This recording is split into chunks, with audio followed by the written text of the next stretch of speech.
Good evening from Southport, a town that's tonight still trying to make sense of the shocking knife attack against young girls which happened a mile down the road from here last summer.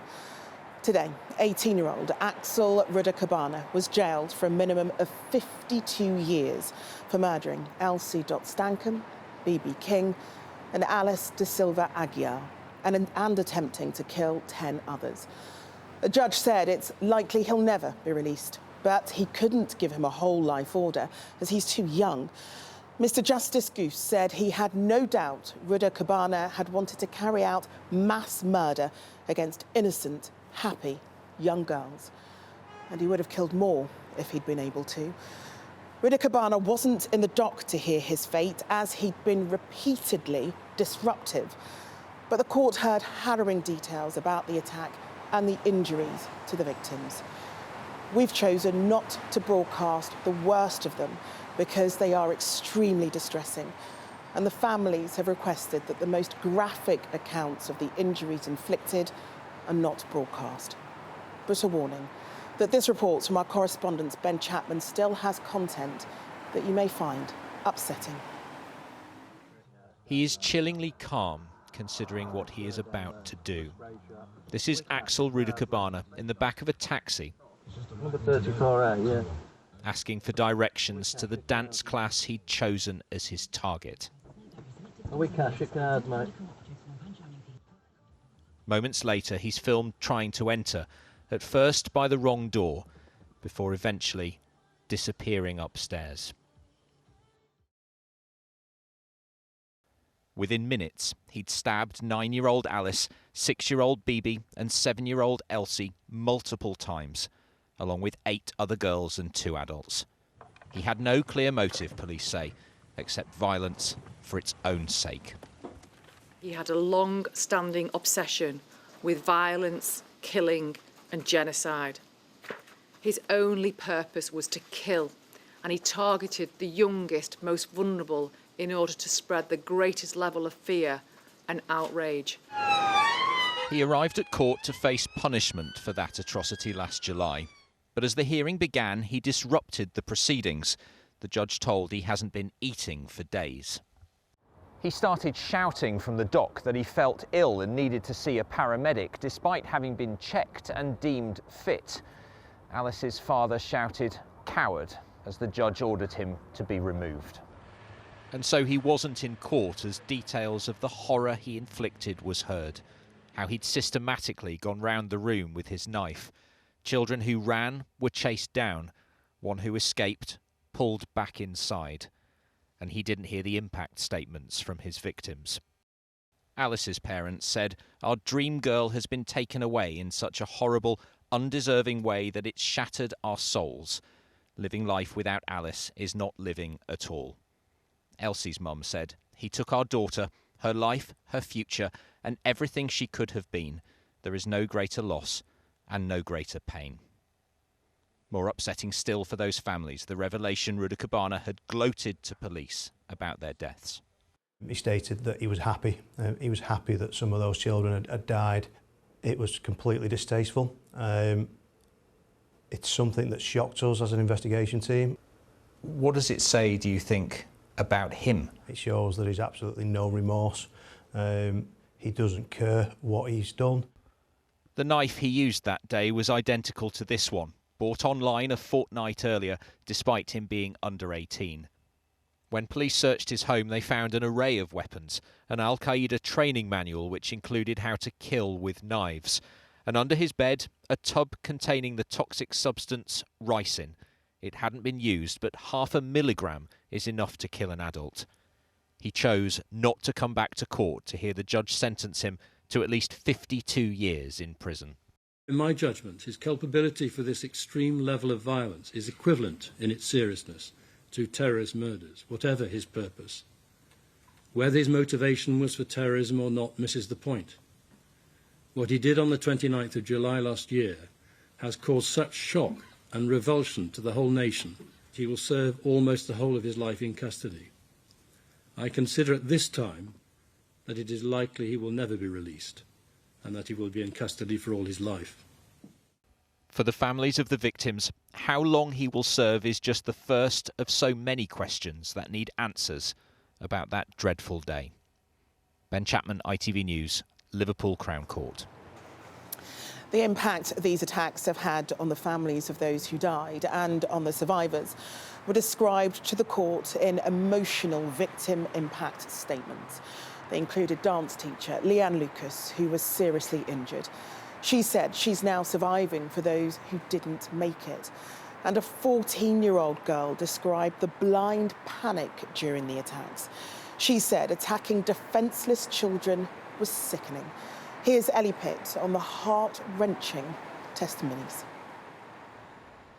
Inside this building today, we heard from the survivors of this attack.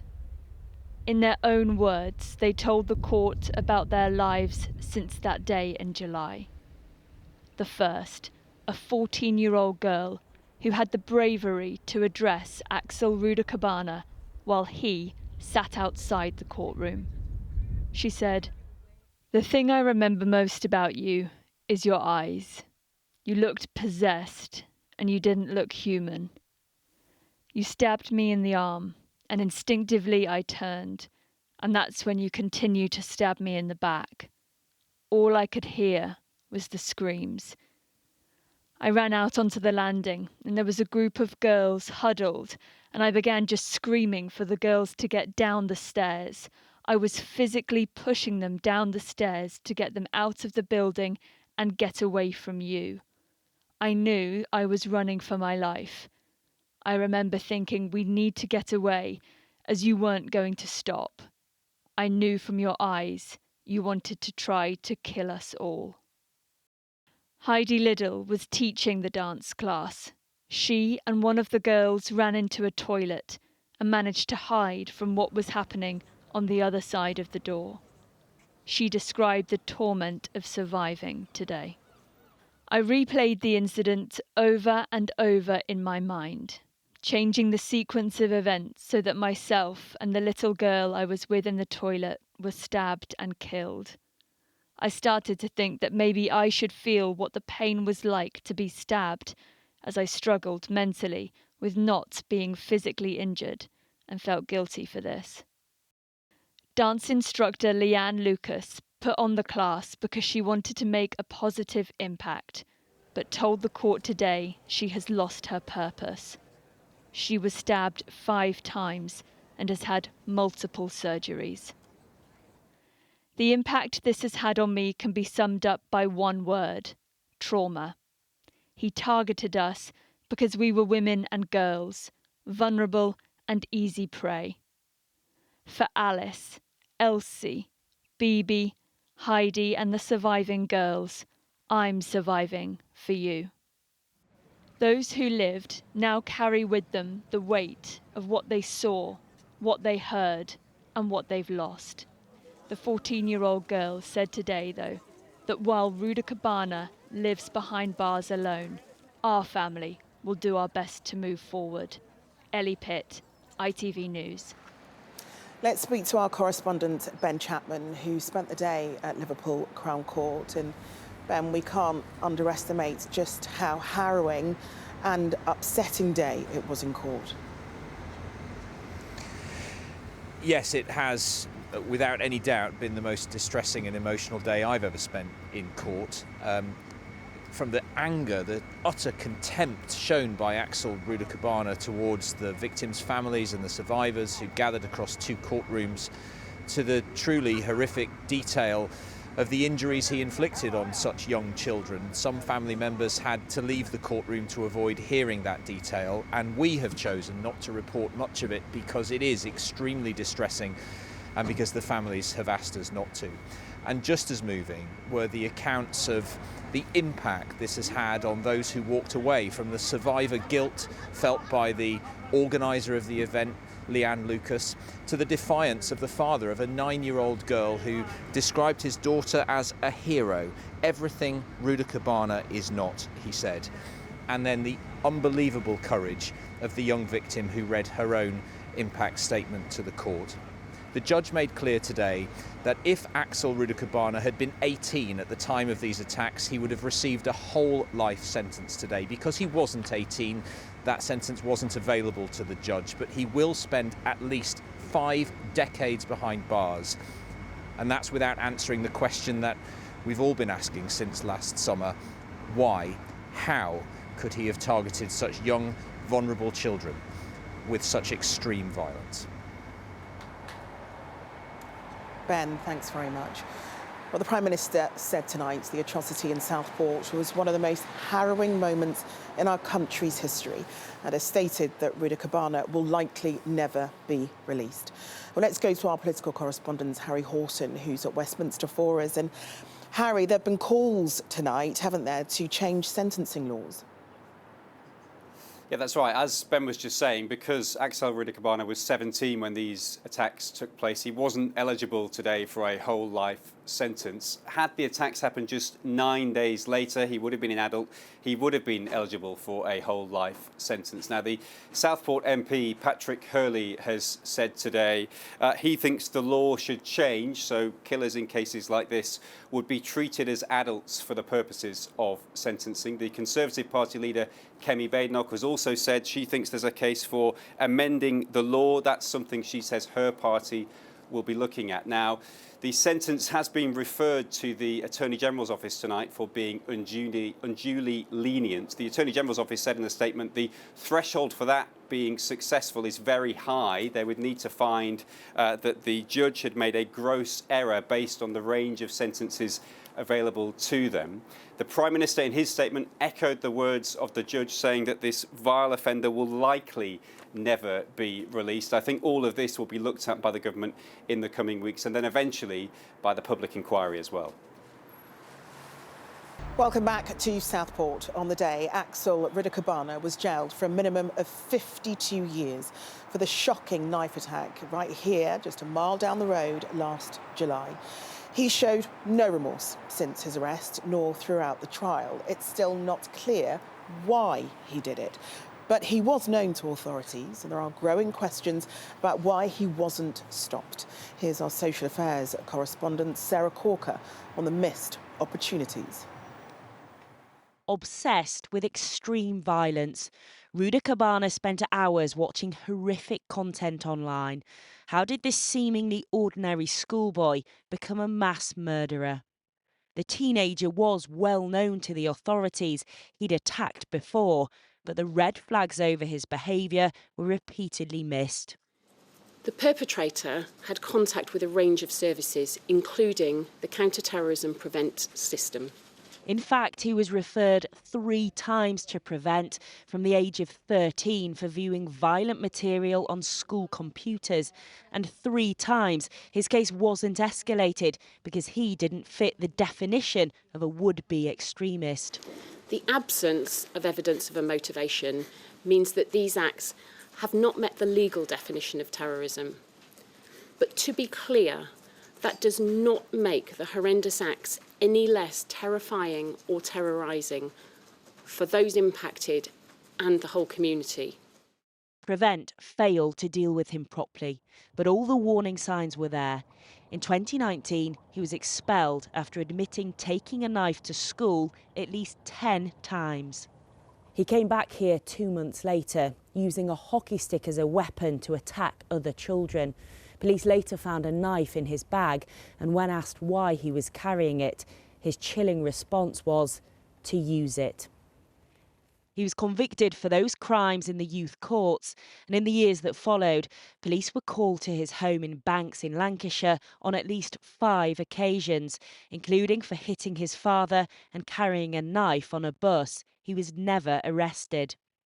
He later attended a specialist school after being diagnosed with autism, but staff called the police after he was absent for nearly a year. There were repeated referrals to safeguarding services, but there was only ever limited intervention, and he stopped engaging with those services. There are now concerns that vital information was not shared effectively. It is an absolute requirement that if there is a suspicion of danger from an individual, all those authorities should talk to one another as a matter of urgent necessity, We need to find out whether they did. I doubt it.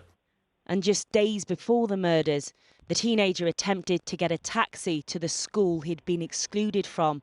His father stopped him, but you can see he's wearing the same green top and surgical mask as the day of the attacks. I'm really concerned that every agency of government of the state prior to the attack in July of last year failed catastrophically. Described as pure evil and calculating. We may never know why Rudakubana brought horror to Southport that day. And the questions tonight, aren't there, Sarah, over his contact with mental health services? There have been catastrophic failings by multiple agencies, including mental health services, to identify the risks he posed, because they knew he was dangerous, they knew he'd attacked before, they knew he'd carried knives, yet the interventions were always limited. ITV News has found out that school staff, when they visited his home, they actually asked for police to go with them because they were so concerned about his disturbing behaviour which escalated over a 5-year period.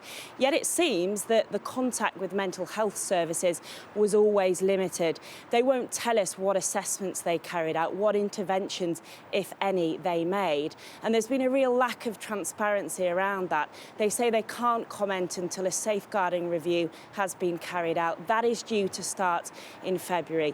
But let's be clear, there have been failures after failures, and even now his parents are facing questions over whether they should have done more. Police have confirmed to ITV News they are investigating the family. OK, Sarah, thanks very much.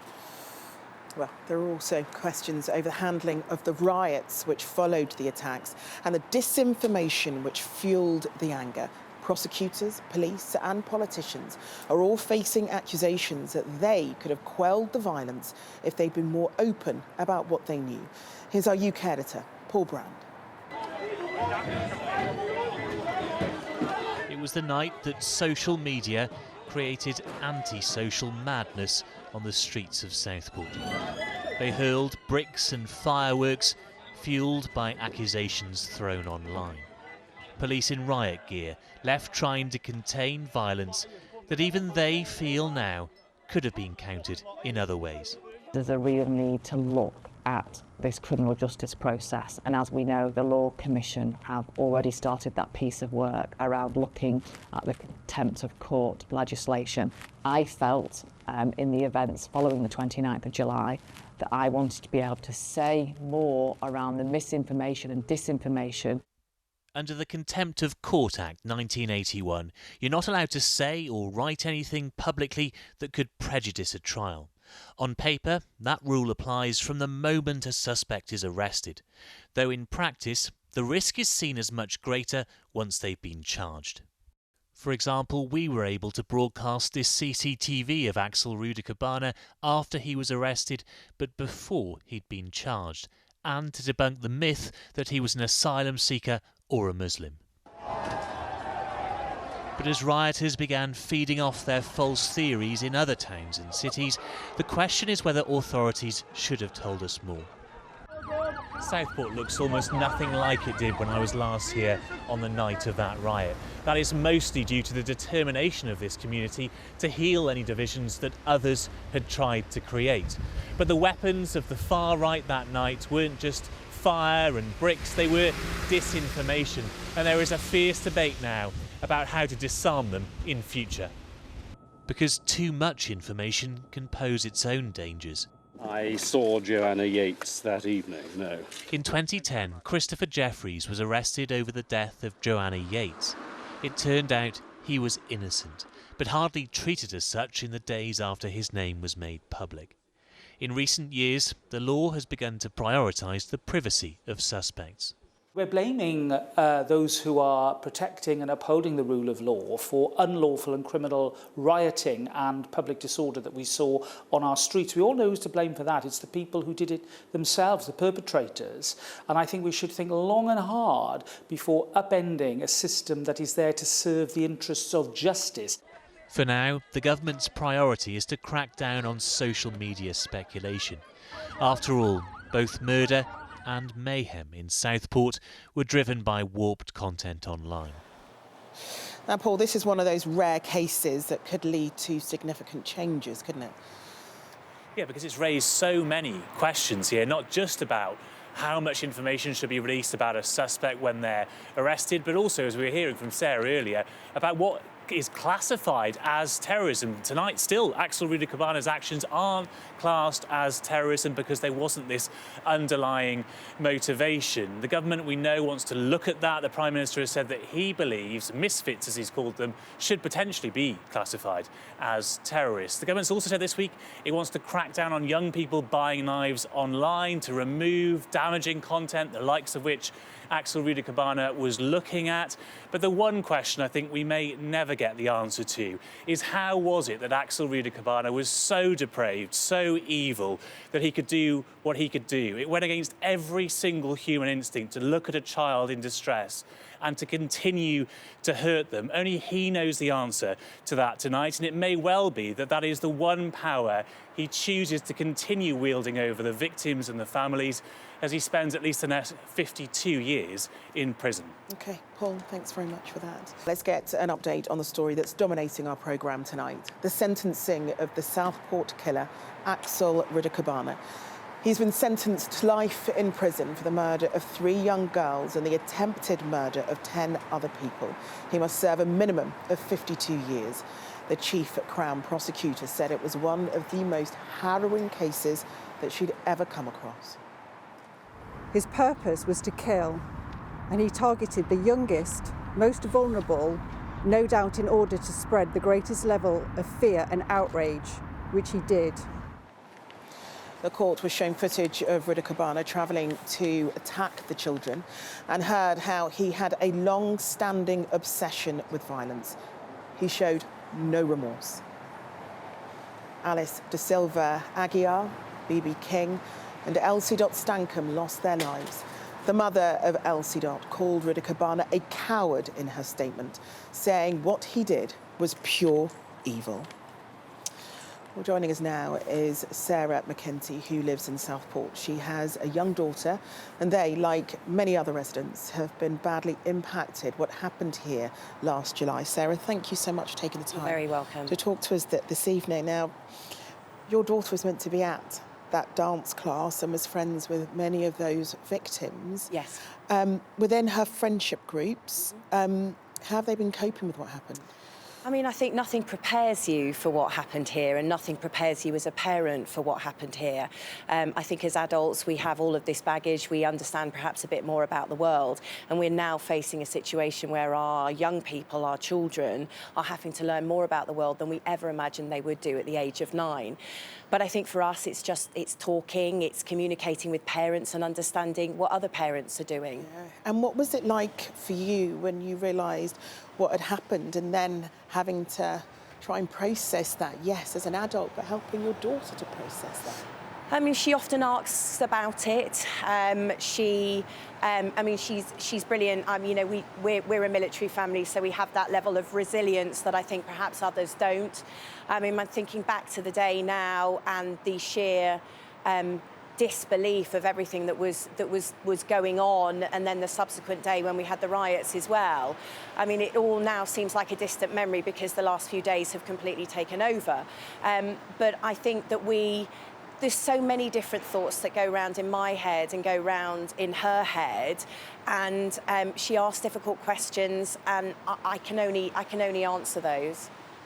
I think what was hard for many of us, as I'm sure it was for you, was the horrific details that came out in court today. How was it for you to listen to just how violent those attacks were? So I started to read what was going on, and then I think I've needed to be a little bit kind with myself, and I think we'll begin to read more details over time. At the moment, I don't know whether or not I need to know those, and of course, you know, as a parent, those details will be online forever.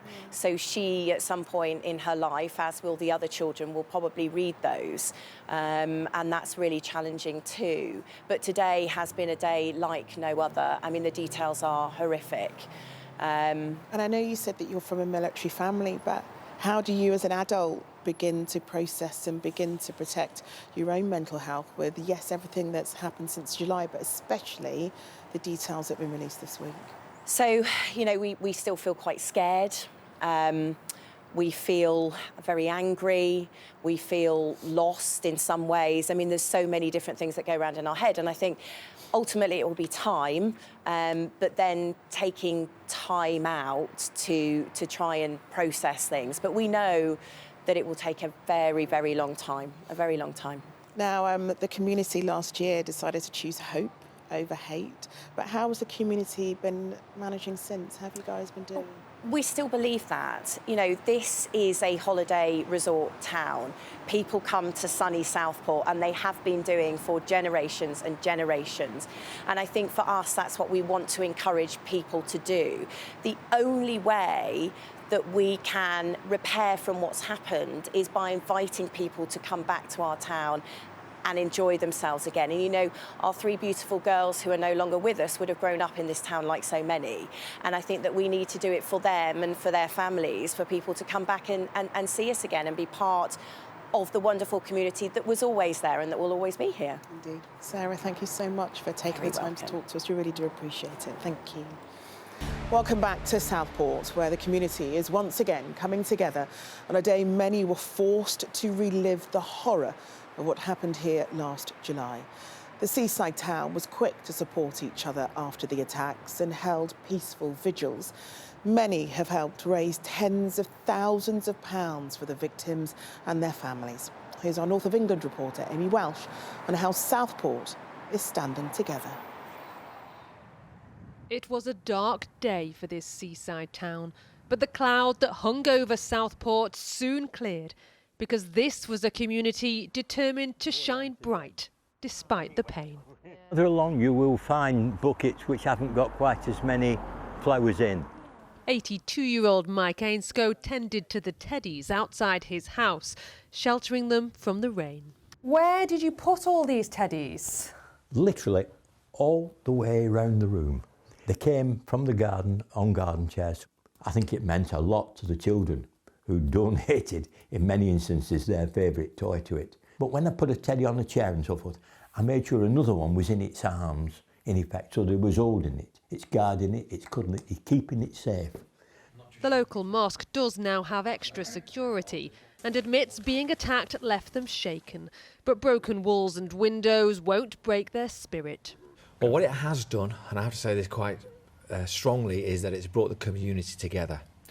I personally don't feel threatened, but I'm a little bit more cautious. The clean-up was rapid, but rebuilding Southport's reputation as a tourist town where people once flocked is proving a struggle, with profits at Pleasureland down 70%. We need the people to come back and support Southport, and we understand their feelings, but please come back and support Southport. If they don't, what then? If they don't, there will be no more Southport. And while the shock sank in, school pupils carried on. And it was strange to go on with my daily life after that. Everyone's gotten together as a community, and everyone helped to, rebuild the things that were broken. On the 29th of July 2024, our community was changed forever. This film, their way of making sense of the senseless. This absolute unthinkable thing has happened on their doorstep in their community with children and families that they know. So we all came together and we changed the narrative. We talked about all of the positive things that happened in our community. Earlier this week, the Prime Minister said the Southport murders must be a line in the sand. And while the town's tide is turning, it'll take time to heal. Amy Welch, ITV News, Southport. And that brings our programme to a close from Southport on a day where the full horror of what this seaside town was subjected to last summer was realised in full. The lives of so many changed in one morning in the most horrific way because of one teenager. What his sentencing brings to the victims' families and the survivors, well, it's too early to tell. But for this town, the scars will last for some time. Its grief palpable. But it's a strong community here who last summer chose hope over hate, and that continues, fuelled by the shining lights that were Elsie, Bebe and Alice, 3 young girls who will remain etched in the hearts of this community forever. Julie will be here at 10 with the latest. So from me and the team here, back in the studio, goodbye.